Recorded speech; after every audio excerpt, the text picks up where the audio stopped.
There we go. All right. So let's get started. Now you've already met Campbell, so I'm going to tell you a little bit about myself. My name is Shannon. Around Crowdfundr Connection Point, I go by Shan. That's my little snake Sunny there in the picture. That was back when she was just a tiny baby. She is a lot bigger than that now. But I'm here today to talk about campaign storytelling, and just to give a little bit of background to me and who I am as an author. I'm a passionate hobby writer, but I don't have anything quite yet that's ready, available for others to read. I'm hoping around this time next year, my book will be ready for at least a small population of people to read. But until then, I've been working on helping our digital fundraising platform, Fundraiser, as well as our crowdfunding platform, Crowdfundr, helping organizations and individuals write stories for campaigns. And I'm really talented at finding the story in everything. There is a story in everything. Whether or not we find it interesting is left to be said, but there is a story to everything. And that's what we're here to talk about today. So a quick agenda, we are going to go over, first of all, why a campaign story is so critical. I'm sure that a lot of you here today already know the story that I'm about to tell, but just in case some of you don't, it's a good idea to understand why we push this so hard. It's not just like this is the first thing that your crowd is going to see. This is you having the chance to explain why your project is important to you. And then we will go over the 7 components of a campaign story. They're more like steps and guidelines, but there are 7 components that I've created to help you along your way. And then what about other important information? Because you might notice that when we go through those 7 steps, that it is missing some information that you might think traditionally goes into a crowdfunding campaign, but we are going to challenge you to think a bit differently. And then question and answer, like Campbell mentioned. This is not a super long webinar. Usually it goes around half an hour or so, and then we will have tons of time for questions. That also gives us time for, technology blips, knock on wood, that we don't have any of those. All right, so let's start with why is a campaign story so critical? To do this, we have to go way back to the beginning when humans were still living in caves and out hunting for their food every day. Now, somehow humanity has evolved to want to hear stories. We feel good hearing stories, whether or not those stories are meant to make us feel angry, sad, excited, passionate, etc. We evolved to want to hear stories somehow. And the reason that is because stories became our way of learning how to survive. So let's go with an example. We are a caveman hunter coming out of our cave, and then we go out to hunt for our breakfast, and we come across a bear. And we survive that bear attack, and we run home to tell our family, our clan. Our clan is going to get really excited hearing that story for 2 reasons. One, they're very happy that their clan member survived this bear attack, obviously, or maybe they're not. We don't know their situation. But the second is we are at least subconsciously thinking about how we would survive this bear attack. So we're hearing a story of how I took this really big club and I whacked that bear over the face and I ran around him and dizzied him up, and then I ran home and I survived. We're going to get really excited hearing that because we're going to think, oh, wow, this is how I'm going to survive a bear attack. A little bit of a disclaimer. We live in Vancouver, BC, so there are a lot of bears here. So we know that you actually shouldn't go, if a bear is in front of you, you really shouldn't hit it with anything. So please don't do that. There's better ways to survive a bear attack. But for the purposes of this story, that's what I'm going to use. So what happens when we get excited is our brains release the hormone dopamine. And dopamine is what will be released the next time we remember something to do with that story. So that's what we want to do here, is we want to elicit that dopamine reaction into our readers of our story so that they feel good, they feel excited, and they want to hear the rest of your story, and hopefully maybe follow along with you as your path continues through your projects. You know, maybe one day you'll take it off of Crowdfundr and you'll have your own online store, which would be amazing. And then you're going to bring these followers with you. So that's essentially the reason behind how humans evolved to want to hear stories. But what does this mean for crowdfunding? There are two things. Obviously, we want to drive support for a project. That's number one. That's why you are all here. But this is also a good way for brand recognition to aid with building a good following to help you with your brand and future projects. So like I said, you know, if you create that, or sorry, elicit that dopamine hormone in your readers, then the next time they see something to do with your brand, they're going to get excited right away because they're going to remember how they felt the first time that they read your story. So hopefully this is going to be building up your audience for a bigger future campaign or even a whole online store. So that is the reasoning behind why this is so important. And Campbell, I'm just going to take a quick break. If anyone has any questions about what we talked about so far, please feel free. We are very much not formal here in our webinars. So if at any point any pertinent question to what we're talking about comes up, then Campbell will let me know and we can answer it right in the webinar. Yeah, I think the only question is we've had so far is just, is it being recorded? And yes, it will be, and it will be sent off to all the attendees. Yeah. After we're done, you will get a recording and any other things that we talk about. Like I usually like to link in links to our help center and other resources as well. So all of that you will get from, I believe, our marketing team after this webinar is done. All right, so we're going to get into the nitty gritty of our components of our campaign story. Remember, these are more what you'd call guidelines than actual rules. This is one of my favorite movies ever. These are designed as an A to Z for your story. So from the beginning right till the end. However, your stories are all going to be different because your projects and the type of projects that you have are all going to be different. So if you see these stories and you think in your head, I would put that one here and this one over there, absolutely, you can do that. This is not a, you must do this in order for success. It is, if you really have no idea what to do, then absolutely follow this to the key A to Z. But if you have ideas of what other things you might want to put in your story or ordering, absolutely, you can change them.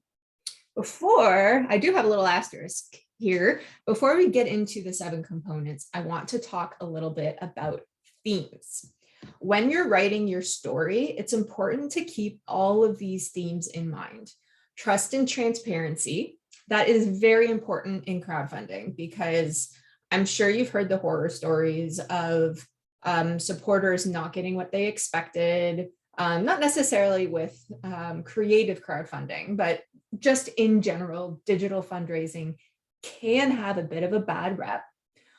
So having trust and transparency is important. You want everything you can in your story and your campaign that tells your supporters who you are, assures them that you are who you say you are, and that you are going to be overly communicative with them so that they don't have any questions about the legitimacy of your campaign. The second theme is uniqueness. So for all of these points, try to think about what makes me and my project or your organization, if you have one, unique. What sets us apart from the rest? And then the last one is intrigue and delight. We are selling something here, so these are the factors that are going to make your reader want to look more into your project and want to buy your project. If they are intrigued and delighted about what they see, that's what's going to move them forward into the contribution flow. So as we talk, keep all of these themes in mind. All right, number one is a catchy opening line. This can be an agreeable statement, a rhetorical question, a captivating project intro, anything that will, I'm just gonna put myself up here, anything that will put your reader in the right frame of mind for your campaign. And this is important because you have no idea where your reader came from on the internet. They're sitting on the internet somewhere on their phones, more than likely. And you don't know what they just saw. You know, maybe they just saw a news article that made them really sad, or an email from a family member they really would have preferred not to hear from. You don't want them to be in that frame of mind when they're reading your campaign. So what you want to do is you want to change their brain pattern a little bit. And to do that, you want to make them agree with something or be excited about something right away. So you don't want them to immediately see a big wall of black text on a white screen that they have to read. You want to grab them right like that. And here are some examples that I pulled from actual campaigns. You are going to get these slides, you're going to get this recording, so you can always pause it and read some of these if you like. So I'm not going to read them from A to Z. But these are some examples of ones that I found that are essentially grabbing. This one is putting you in the right scenario. This is a, what's it called? Burning Man, yeah. This is a Burning Man campaign. So it takes you and puts you directly into Burning Man and why you would want this project to move forward, to see for it. There's another one like this, and then this one is essentially putting their legitimacy and their trust and transparency right in front. It's like, you can back me with confidence because I have 28 crowdfunding campaigns funded and fulfilled since 2017. So right then and there, I'm like, oh, wow, okay, let me check this out, because, you know, you have the backup to show that you're successful at this. You don't have to have that. Obviously, not everyone is going to have that. But if you do, that's a really great thing to start with.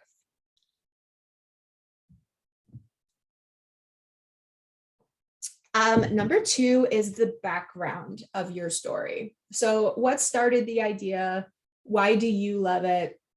As an example, I'm going to tell you about the background behind my book. Campbell, if you ever plan on reading it, put your fingers in your ears. But basically what started my story was a radio news blip that I heard one day that was talking about a poor child who had died by suicide because he had been bullied. And my mind went to that bully. What is he going to grow up into? What's his life going to be like? Is this going to affect him knowing that he's the reason that someone passed away? So my whole story essentially is around a bully who grows up and it has completely destroyed her life. So that's the background that I would put if I were crowdfunding my book, which I actually might. Haven't decided yet. I admit it's a terrifying idea. I do this for a living. I help people do this for a living, and I'm not going to deny that it can be extremely terrifying, but that doesn't mean that you shouldn't do it. So here are some examples of backgrounds that I've pulled from others' campaigns. And again, I'm not going to go through all of these, but these are the types of backgrounds that you want. You want people to understand why you created this and what triggered the idea to begin with. I really like this one. This one is short and sweet. At the end of 2019, I was having a difficult time working and creating art, so I decided to give myself a personal assignment to do a finished drawing every day of the year. So that's all you need sometimes, just one quick little background piece. Okay, project description. what I or we created. Now, there are two different types of stories, I suppose, that you could write in this. This is what everyone can include. And then I'm going to go over what other people can include if that's the type of project that you have. But everyone can include these things. A concise and gripping description of what the project is, what makes it unique, special, important, whether that's for humanity in general, or you, or your target audience, whoever that may be, what makes it unique to that person. What do your supporters need to know about you and your creation in order to feel intrigued, delighted, and secure in supporting you? This can be so many things, but you're all creators. Get creative. Sit down and write some brainstorming ideas of what you could put in. Just sit down and start writing. Whether or not you like to type or like to physically write, honestly, my hand cramps when I try to physically write, so I tend to type. If you have absolutely no idea what to put in here, I'll give you the best advice that I've ever gotten about creative writing, and that's from my high school creative writing teacher, which is a lot longer ago than you might think. But I will never forget her. I will never forget this piece of advice. Just start writing. It's kind of like warming up for an exercise. Your brain needs to warm up. So just keep writing. And if you don't know what to write, just write, I don't know what to write. I don't know what to write. And write whatever your brain is thinking. And then it will trigger your brain into start actually creating ideas for what you want. I have full documents of, I don't know what to write. I don't know what to write. Why is my brain doing this? And it helps. It really does. It takes some practice, but it helps if you have absolutely no idea what to put here. Now, this is other information to include if it's applicable, because this is more of a, I've created an invention or a concept where I have a prototype and I want to crowdfund for the manufacturing of more. So if you have that kind of project, then you will want to include these things, such as what is the problem that this prototype is trying to solve? And how is this project solving that problem? What are 2 or 3 of the most important values of your creation? So if you've invented something to solve a problem, this is going to be extremely important. You want to highlight those values. What are some relevant specs that the supporter should know, if applicable? And what are the different options or variables that are available? So I use this as an example. So this again is a Burning Man project. It's a sculpture and I love it because I don't know anyone who didn't have these blocks as a child. But this is their entire project description. It's not long and it tells me pretty much everything I need to know. So this campaign is on Crowdfundr. You can search for it, One Tin Soldier. I won't give the link, but again, you will be getting this presentation. You can pause it and you can read what they wrote. But basically, they just took everything that I talked about and put it into a rather short story. And I love that they also included the cost breakdown. So you have a really good idea why the goal for this campaign was decided on. Any questions so far, Campbell? No, I think we're good to go ahead, and definitely love these Burning Man campaigns, and it's just super cool to see those bigger than life blocks. That'd be definitely a sight to see in the desert. Yeah, exactly. I love the idea of Burning Man, but I hate heat and I get really kind of panicky in large crowds. So I don't think that Burning Man is my type of thing to ever go to, but love the concept. Okay, number 4. We keep having to move our faces around. Who is going to love this? So have you done your crowd profiling? Do you know what crowd profiling is? If you don't know what it is, basically it's the first step of marketing 101.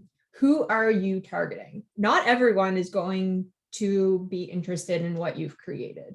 And I'm sure that you know already who your target audience is, but have you delved down into the nitty-gritty details of that? And that will help you with your story, because that way this person is going to know, oh, they're essentially talking about me. So what age group, geographic location, profession, hobbies, interests, do they own something specific? Are they in a specific living situation?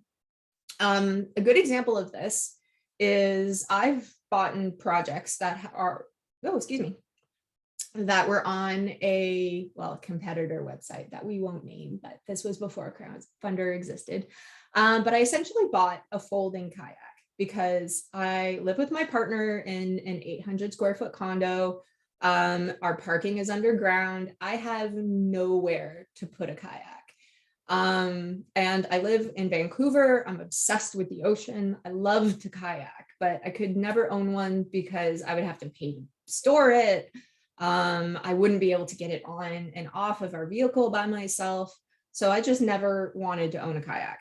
And then I saw this ad for a foldable kayak, and it was targeting young people who lived in condos, but were adventure minded and love to go outdoors and do things, which is the majority of people around Vancouver, because it's very expensive to live here and the majority of us live in shoeboxes. So I was essentially their target audience, and it worked. I have this kayak. I can put it in my storage unit when it's winter. I can keep it in my car when it's not winter. And I can carry it to and from. So it was perfect. So that's what we mean by, you need to find your target audience and go for them and make sure that they know that they are the ones that you are talking to.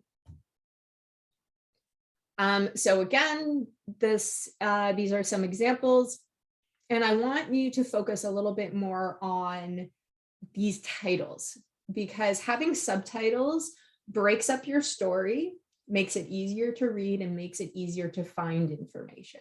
So, right away, it's like, am I going to like it? Well, I don't know. Am I going to like it? And then you read through and you see why you might want to like it. Who will like this comic? Perfect. So that, make sure you headline your subsections as well. Number 5 is to make your supporters the hero of your story, because they are the ones, who are going to be the reason that your campaign is successful. They are going to make your campaign successful. So make them feel that. Tell them, what is the impact of their gift on your overall ask. So that's where having the breakdown of funds is helpful, because, they can know that, all right, so yeah, you might have a $20,000 campaign, but I know that I can help you towards the $1,000 it's going to take to market this, that kind of idea.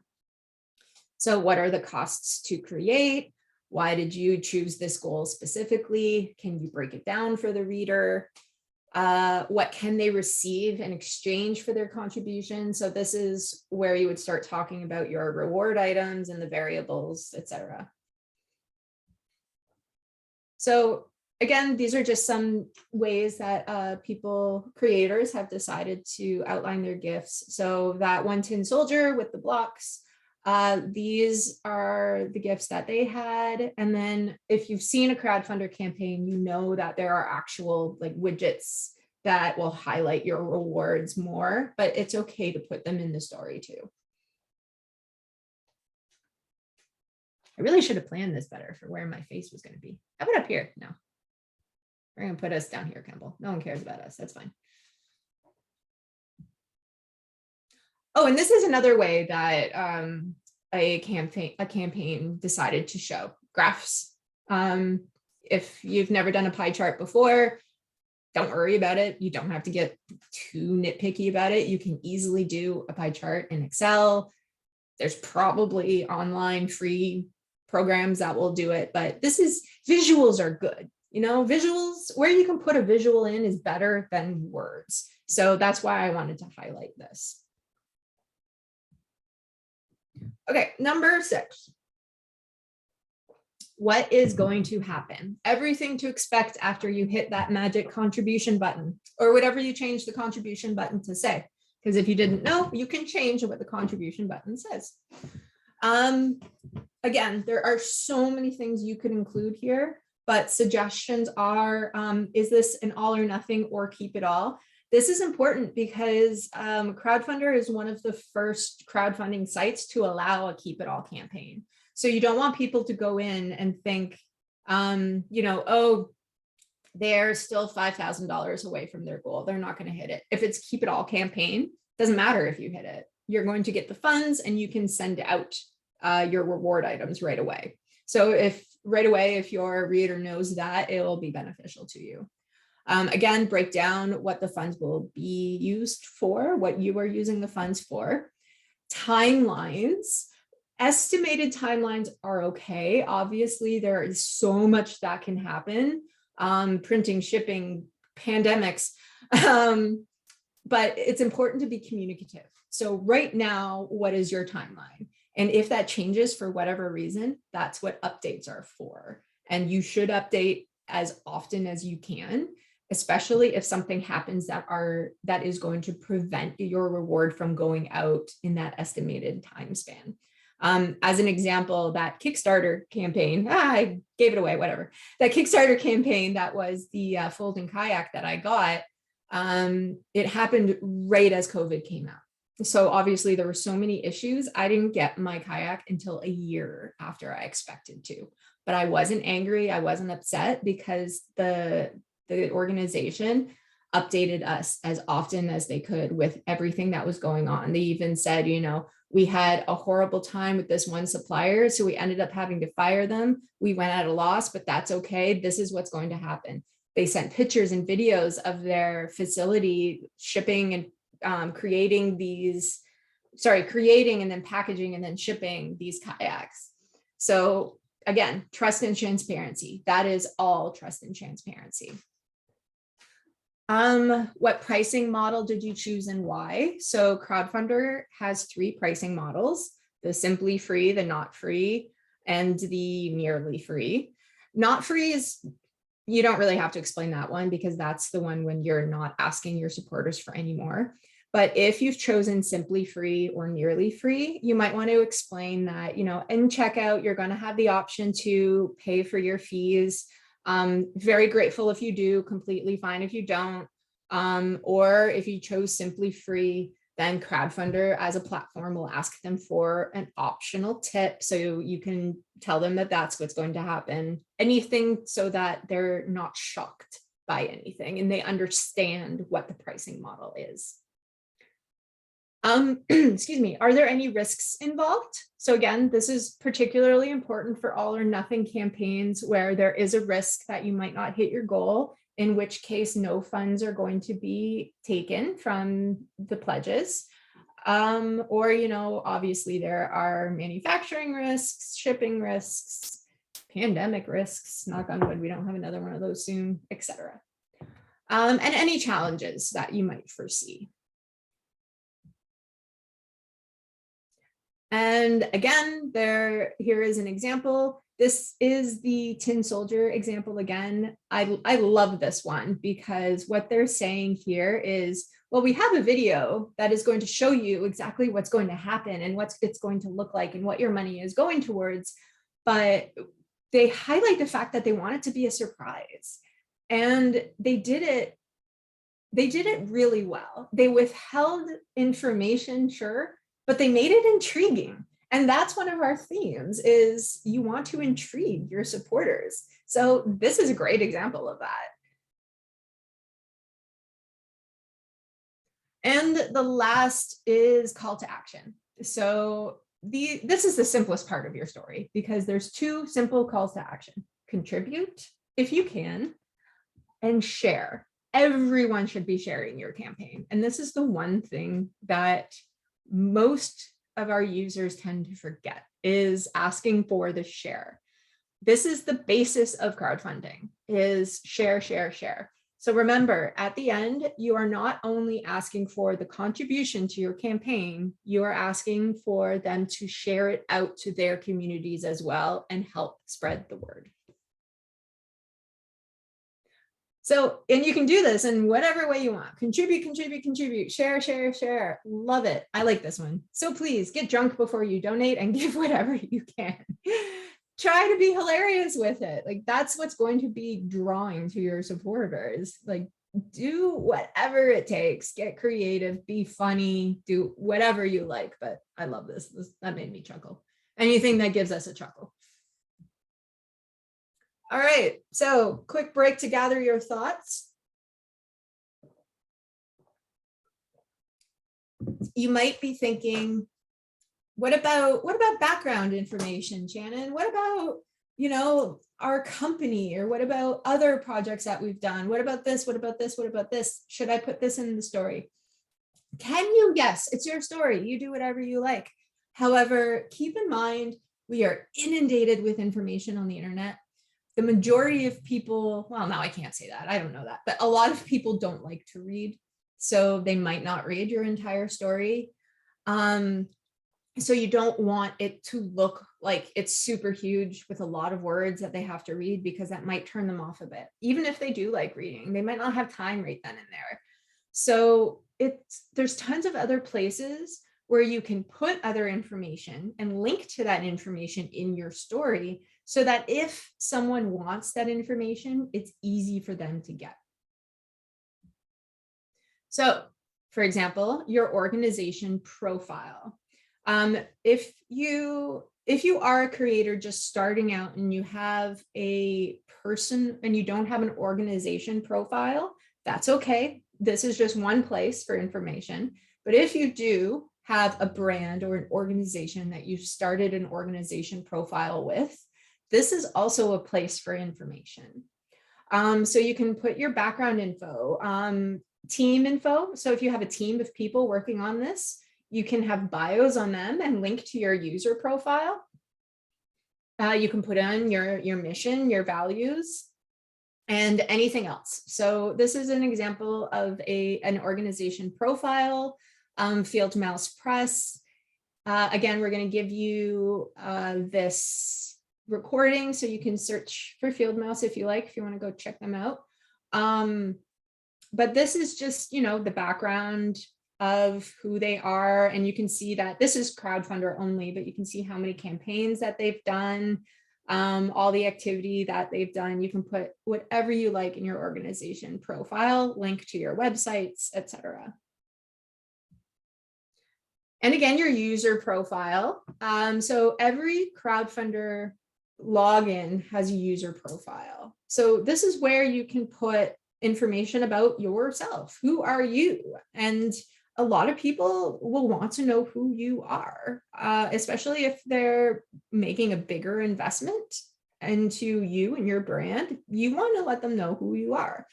Photos are very important. Quirky tidbits, relevant story, anything else. So again, this can be whatever you think matters to you and your campaign. This is not a real person, by the way. This is our demo person. Okay, links in story. So if you're wondering how people will find all of this different information from your campaign, you can put links into your story. And how you do so is in your story editor. This is the create a link or edit the link, and this is break the link if you no longer want it. But you can include your homepage in there, and you should, absolutely, if you have a home web page. Excuse me. Campaign tabs, and that's another section right after this is your campaign story. You can customize tabs. So if you have another tab that you want to link to, you can link directly to there. You can link directly to the contribute button, just so you know. You can link to those user profiles, organization profiles, and anything else that brings one of the themes to your campaign. This is an example that I used because Makers Making Change is part of a Neil Squire program. So when I created this campaign for our client, I made sure to put in links to their home pages for both of these organizations so that if people wanted to learn more, they could go right there. And again, custom story tabs. So your story, if you go to your campaign, if you have one right now or any other campaign, you can go to the story tab right here, and then you might be able to see other tabs that were customized. And to do this, you just go to edit and then story in your campaign. And that's where you'll see the ability to add tabs. Wait, is it edit and story or is it edit and tabs? It's edit and tabs. Yeah. You can create up to 2 custom tabs. That's the most you can do right now. I don't think you would want more anyway, because these tabs, updates and activity, those are also in there. And there might be others depending on what kind of campaign that you have. So you don't, again, want to just completely inundate this with tabs. But you could do a how it works, an FAQ, biographies, history, specs, variant information. This is another place where you can put other information that you might not want to put right in the story. And again, you can set up links to you can set up links in the main part of the story that will link and open up the tab for you. So it's very easy to direct your readers there. And that's it. I feel like that was a lot of information in about a half an hour, but to recap, we went over the whys. Why is this so important? We're eliciting dopamine. We want the good feeling hormone in our readers. We went through the 7 components as well as tips on the creative process. I really hope you guys found this useful. After this webinar is done, when we send you out the recordings and any resources that we have for you, there's also going to be a survey. It will take you 2 minutes. These webinars are new. So to make sure that we're actually providing value, we're banking on you guys to let us know. So please fill out that survey. It's completely anonymous. And then just let us know how we did so that we can change this to be more helpful. And now it's time for Q&A. Campbell, do we have any questions? Awesome. Yeah. So if there's any questions, please feel free to raise your hand. We can unmute you, or you can use the question and answer function at the bottom of the Zoom, just there. So if there's any questions about, any writing questions, anything about how to use the platform and kind of how to find your crowd and any best practices that we can help share, please feel free to ask those questions now. And we'll be happy to get to them. Also, if you're questions are still brewing, please feel free again to just reach out over email again. We'll be happy to answer them there if there aren't any kind of fully thought out questions just in the moment. But yeah, we can just kind of open up the floor to questions, give everyone a bit of time to just write them out if there are any coming. I think this is where we put the Jeopardy music in. Correct. Also, I think we can stop recording now. So if you would like. Oh, right.